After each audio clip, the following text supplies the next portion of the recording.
Ugumu wa maisha unafanya wengi waende mbali. Ukosefu wa ajira unafanya wengi wahangaike.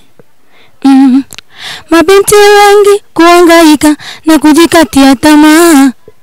Pesa watoe wapi? Wanatumia njia zisizo sahihi.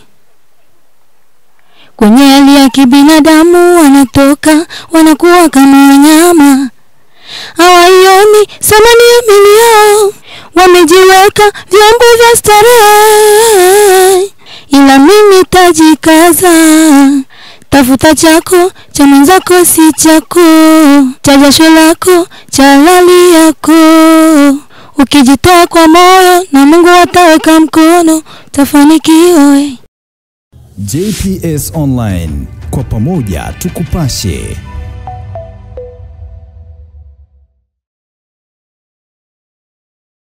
Bwana, mambo vipi? Ni JPS TV Online, kwa pamoja tukupashe. Mtangazaji wako ni Tommy Official. Bwana, siku nyingi sana ngoja niona kwenye kamera yako hapo, kwenye simu yako pia. Tuseme leo niko na nafasi nzuri ya kupiga story na mwanadada mzuri kama unavyomuona hapa. Kwa mara ya kwanza sasa hivi ameonekana kwenye kamera zetu za JPS. Bwana, mambo vipi? Poa. Kwa maana ni mara yako ya kwanza leo kuonekana, itabidi tutambulishe tu kwa majina yako. Mimi kwa majina naitwa Flower Amos. Okay, nafikiri ni mwanamuziki pia hapa nyumbani. Yes. Aina gani ya muziki unaoimba? Mimi ni mwana gospel. Kwa muda gani sasa unafanya kazi? Miaka kama 3 hivi. Miaka 3. Okay, na first time kupata chance ya kupata boss mpaka kusupport ilikuwa ni vipi? Boss nimempata mwaka wa 2024 hapa. Tukutana naye kwenye mtandao tu. Mwaka 2024. Hapo nikirudi nyuma kabla usema kwamba ni miaka 3 sasa hivi kwa kwenye game of hapo umekuja kuingia kwamba boss umekuja kumpata 2024 ilikuwa vipi, niambie. Yaani hiyo miaka mingine nilikuwa nafanya tu binafsi bila boss. Ulikuwa peke yako? Eh. Okay, na vipi labda kwa ngoma gani sasa hivi ushatoa? Mimi shakuwa na nyimbo nyingi tu. Okay, ambazo ziko upload kabisa internet ni ngapi? Zipo kama 4. Kama collab ni ngapi? Collab ni moja. Okay, nataka nijue labda kwa vipi mnafanya kazi kundi au kwa wewe peke yako? Kwa sasa nafanya kazi kwenye kundi. Kundi gani? FP Gospel. Kwa ngapi kwenye group lenu? Tupo wawili, si ndio kama hivyo FP Gospel, yani tupo watu wawili. Kwa wawili. Okay, ngoma zako ambazo ulizoa nafikiri kuna hit song moja niliwahi kusikia hata mimi niliweza kupita kwenye mitandao ya kijamii, ilikuwa ni ugumu wa maisha. Okay, tuzungumzie kidogo hiyo ngoma, ilikuwa ni vipi mwanangu, nielekeze. Kwa uandishi alikuwa ni wewe au kuna mtu alichukua paper kakuandikia? Ile nyimbo niliandika mwenyewe. Unaandika peke yako? Kweli? Kuna mistari mikali kweli, anza kila mtu akisikia sema kwa uwezo wa ubinti labda kama ni yeye aliandika itakuwa ni vizuri. Yes, niliandika mwenyewe. Unajua mwimbaji akiimba wimbo anaimba kwa sababu ya mtu. Yaani unaweza kaimba kitu fulani ambacho mtu mwingine anakiishi. Niliandika mwenyewe tu. Okay, turuke moja kwa moja kwa upande wa sanaa hapa nyumbani kwetu, kwa maana hapo nilisikia Bafoli sema kwamba wewe ni mwana gospel, si ndio? Okay, kwa sanaa ya upande wenu wa gospel unaionaje? Mimi gospel hapa kwetu kwanza huaga mimi sielewi. Kwa nini? Mimi huaga sielewi kwa sababu naona vile wana gospel sometimes huaga atakuagi na umoja, yani kama vile wenzetu. Yani kiaina gani labda nielekeze vizuri kila mtu anataka asikie utakavyosema. Na wenzake, akwa pamoja na wenzake. Shida ni kwa pamoja. Kwa hiyo labda kwa nafasi mngekuwa mko pamoja kama sasa hivi kidogo mnatikisa sana hapa nyumbani. Yes, kwa sababu tukiangalia kwanza maisha ya hapa, japokuwa pia kuna watu ambao wanafuatilia sanaa hii ya bongo, lakini hata watu ambao wanafuatilia nyimbo za Mungu hapo, lakini si wenyewe watu ambao tunawaimbia hizo nyimbo tu tunashindwa kuwa na umoja. Okay, na kwa vipi labda ungejitunukia kwenye upande wa sanaa ya kawaida kama bongo flavor hapa nyumbani, kama maana mademu wengi hapa nyumbani kwetu, wanawake wengi wanakuwa na shauku sana kuimba nyimbo hizi za bongo flavor hapa nyumbani. Unasemaje kuhusiana na hilo swala? Mimi kwanza kuhusiana na mambo ya bongo, hicho hapo ni kitu ambacho waga kipo moyoni mwangu. Kwa hiyo mimi siwezi nikafanya hivyo kwa sababu ni kitu ambacho mimi waga hata sikifikirii. Na kwanza ni kitu ambacho mimi waga sikipendi. Kwa upande wangu waga sikipendi. Okay, changamoto gani umekutana nazo mpaka sasa hivi kwenye career yako ya muziki kwa miaka 3 ulivyosema? Toka mwanzo ulifanya kazi, nafikiri ulikuja kupata bosi 2024. Na niambie kwanza kwa vipi labda kwa mwaka ulianza kufanya kazi na mazingira ulikuja kukutana na bosi wako ilikuwaje?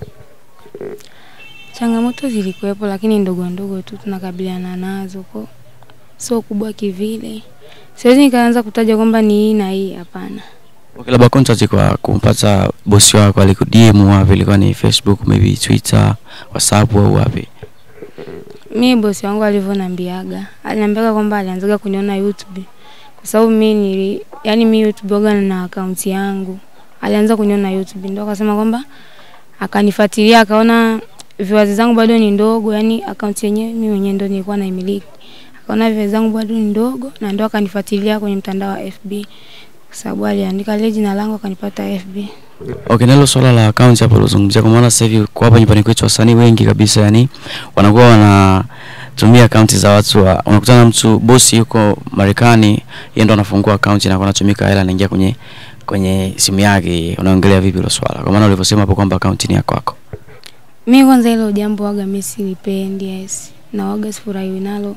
Yaani mwimbaji yupo huku lakini mambo mengine hakulisema yanaweza kuwa poa kama mtasikilizana, kwa sababu kila kitu ni maelewano. Okay, mikakati gani mnakuwa mnaekeana kwa wewe labda kusema account ni yako kwa bosi yuko huko? Okay, tuguse kwa hapo uliposema kuhusiana na swala la account huko afu mtu yuko US. Kwa maana tumezoea sana kwa hapa nyumbani kwetu, mara nyingi sana wasanii wanakuwa account ameshika ni mtu wa Ulaya. Ni vipi labda tuambie? Account kwa Ulaya ni kufuatana na mtakavyokubaliana kwanza na bosi. Yes, kama bosi akiruhusu yeye kule, lakini kwa maelewano ambayo yatakuwa yapo vizuri. Na mikakati ya vipi labda kwa manufaa kwa kupata vichenchi nini au? Yes, unajua hii nayo ni kazi. Okay. Hii ni kazi. Okay, tuambie kwa sasa hivi machupa mangapi unaweza tuseme kwa machupa mangapi unaweza kutoa sasa hivi watoka kusikia? Ni nyimbo kama 3. 3. Yes. Okay, basi ni ipi ngoma ile kuiandika ukasema kwa hii hapa nimeua? Mimi sinajua nyimbo ni kama nguo. Okay. Ukinunua nguo leo utaiona hii ndio bora. Kwa ukali nauliza ilikuwa ni ngoma ipi? Kwa maana umesema una ngoma 4 ambazo ziko upload sasa hivi kwenye YouTube. Mimi kuna nyimbo ya ugumu wa maisha, mimi mwenyewe waga inanigusa. Okay, nazungumzia kuhusu nini? Si ugumu wa maisha. Okay, tuelekeze labda ugumu wa maisha. Uliimba kuhusu sio labda yani nataka nijue kama na sijaipitiaga kusikia. Sasa hapo nitakuwa kama naimba tena hivyo. Siwezi nikakueleza wimbo. Tuseme topic ulotumia kwa kuelekeza kwa maelezo kwa ufupi tuelekeze. Yaani nyimbo yenyewe ilikuwa inahusu ugumu wa maisha. Yaani kwamba ugumu wa maisha usikufanye uende mbali. Yaani inabidi ujiweke tu kwa Mungu na atakusaidia, ndio kama hivyo. Ndio topic kubwa hiyo. Basi neno moja kwa wana gospel hapa nyumbani wakusikie. Nitawaambia tu kwamba tupendane, tuwe na umoja na tuzidi kusapotiana. Imekuwa ni kipindi kirefu sana tujasikia tukio leno watu wa gospel wamefanya, kwa maana kwa wasanii wa bongo hapa nyumbani washafanya mengi. Vipi tutegemee nini kutoka kwenu? Pamoja na Mungu tutafanya mengi. Mara yako ya kwanza tena kuonekana kwenye kamera za GPS, neno moja kwa wana familia wa GPS. Niseme tu kwamba nawapenda sana, waendelee kunifuatilia na kunijazia subscribe kwenye account ya FP Gospel. Okay, bwana, ulikuwa nami alikuwa ni Tommy Official, bila kusahau ni JPS TV Online, kwa pamoja tukupashe. Tumeua kipindi hiki hapa na mdada huyu hapa anaitwa Flower, mwana gospel hapa nyumbani kwetu. Kama ni mara yako ya kwanza kutazama video zetu, subscribe, like, share na comment. Pia kutufollow kwenye kurasa zote kama Instagram, TikTok, Facebook pamoja na Twitter. Kwa habari za uhakika, michezo na burudani, subscribe JPS Online TV. Kwa pamoja tukupashe.